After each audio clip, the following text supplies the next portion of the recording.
If you're just starting out with the automation for the first time, or you have a new LinkedIn account, so we have launched a specific type of a campaign for you. You need to go to the account section first, and first of all decrease the count to 10, to start with 10, because this is a new account you're starting off with, or you haven't been using automation before. So start with 10 and gradually increase the limit by 5 or 10 every week. So it's always recommended from our side to run your network campaign for at least 1 to 2 weeks.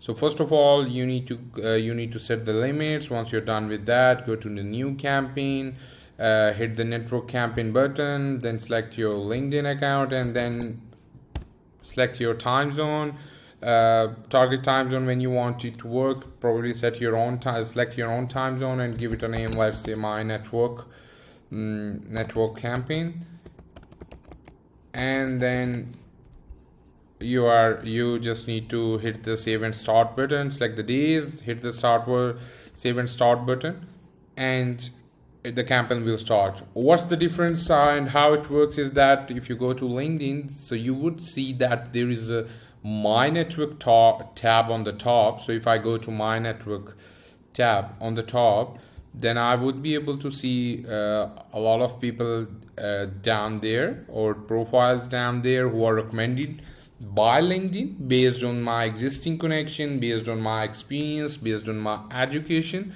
So like a network campaign will be sending out the request from here. There is no sequence in the network campaign. It just send the connect request, and there is no messaging. It will send the connect request without messaging.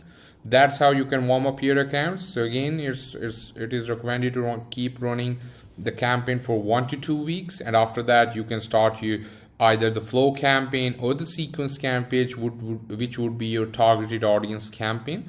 And you can then pause the network campaign and then move to sequence or the flow campaign, where you can reach out to your targeted prospects.